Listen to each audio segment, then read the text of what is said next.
अब फीता काटने का कार्य संपन्न हो से आई हुई जनता जनार्दन को संबोधित करने का काम करेंगे बड़े भाई अजय यादव बच्चू जी।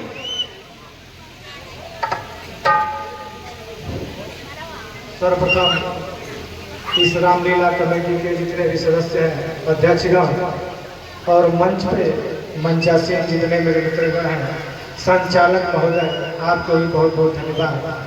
और मेरी माताओं बहनों को भी चरण स्पर्श, छोटे नन्हे मुन्ने बच्चों को भी दशहरा की शुभकामनाएं और बहुत बहुत इनको प्यार व्यक्त करता हूँ। ये परंपराएं चलती रहेंगी और चलती है। नौजवान जब से इस में आए हैं, हम लोग की टीम जब से आई है यहाँ पे रामलीला में, तब से कुछ न कुछ नई नई तरक्की होती रहती है। और इसी तरह मेरे आने वाले नन्हे मुन्ने भी इस बच्चे जो हैं इस परंपरा को आगे बढ़ाते रहे, हम लोग रहें या न रहें, इस परंपरा को चलता रहना चाहिए। ऐसा गांव मैं कहीं देखा नहीं। मैं देश के पूर्वी छोर से पश्चिमी छोर तक गया और उत्तरी छोर भी चल गया, लेकिन ऐसा खूबसूरत गांव हमने कहीं देखा नहीं। अगर यह गांव खूबसूरत न होता तो यहाँ थानीदास बाबा आ करके समाधि न लेते, और समाधि भी लिए तो देखेंगे बहुत लोग दफनाए जाते हैं या अंत्येष्टि की जाती है उनकी, तो उत्तर से दक्षिण की तरफ की जाती है, लेकिन यह यहाँ थानीदास बाबा की जो अंत्येष्टि हुई है पूरब से पश्चिम की तरफ हुई है। क्यों? कि यहाँ जिंदा समाधि अपने धर्म को नहीं छोड़ा, हम लोग भी अपने धर्म को नहीं छोड़ेंगे जब तक जिएंगे रहेंगे। उसी तरह उन्होंने अंग्रेजों का गुलाम था, लेकिन हमारे कभी धर्म जो है बदलने नहीं दिया। वहाँ भी अपने धर्म को फैलाया, वहाँ भी अयोध्या किया, वहाँ भी जो है कि श्रीलंका बनाया, और आज भी वहाँ जो पूजा जाता है। इसी तरह एक मालदीव देश है,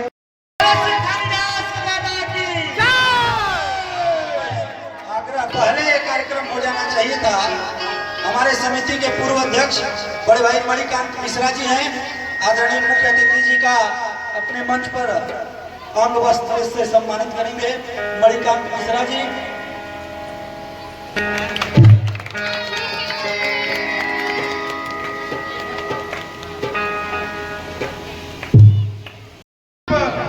जब जब असुरों का अवतार बढ़ता गया, अत्याचार बढ़ता गया, दुष्टों का संहार करने के लिए भगवान राम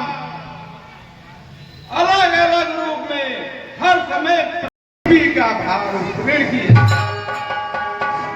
वही मायापति राम हैं। आओ प्रिय, मैं तुमको उन राम की कथा को सुनाता हूँ। सुनियो ध्यान लगाकर।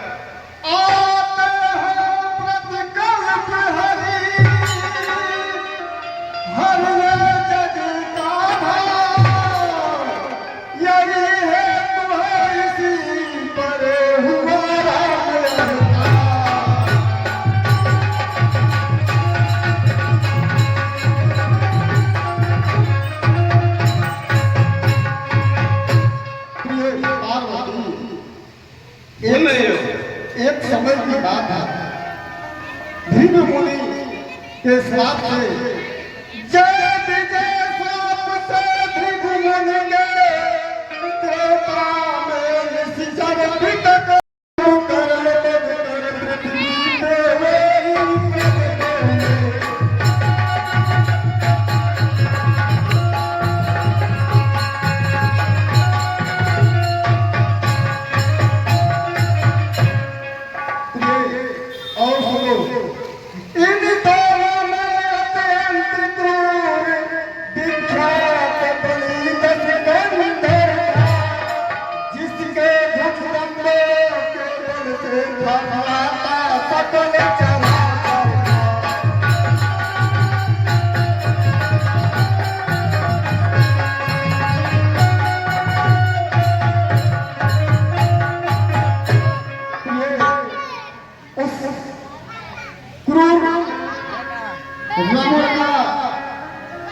साम्राज्य देखो, उसकी घात देखो, यज्ञ, अग्नि, पवन, जल, सूर्य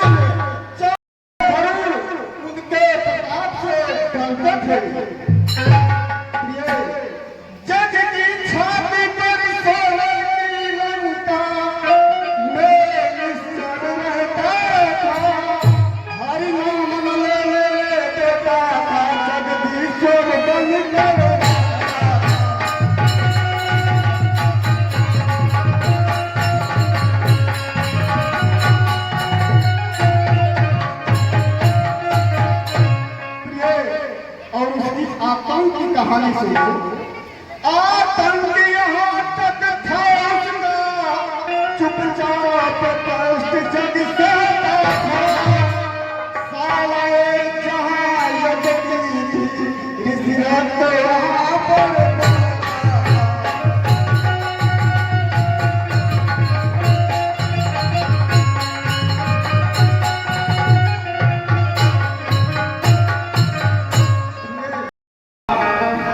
किसी न किसी रूप में इस पृथ्वी पर अवतार लिए हैं।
नारद मुनि इतना घोर तपस्या में राजनीति तक देनी पड़ेगी।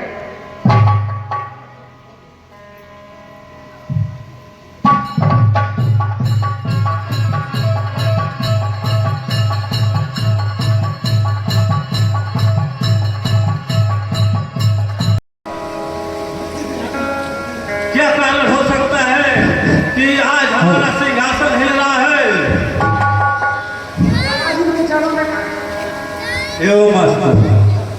देवराज जी, जब मैं पहाड़ों का भ्रमण करते हुए आ रहा था तो मैंने नारद मुनि को देखा। वो घोर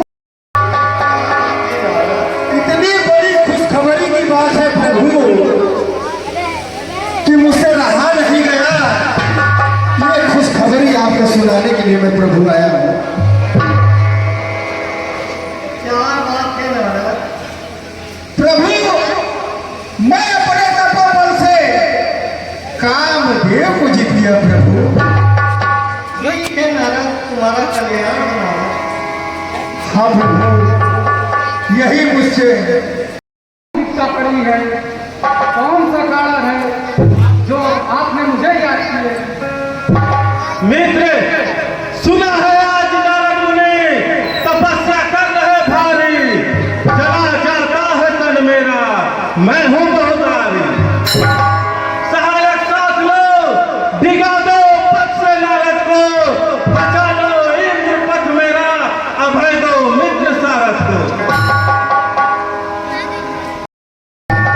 ठीक है पिताजी, जैसी आपकी आज्ञा हो। अब मुझको पिताजी आज्ञा दें कि मैं आगे बढ़ूं। नारायण नारायण, इतनी बड़ी खुशखबरी पिताजी ने कहा विष्णु से मत बताना। अरे खुशखबरी की बात मैं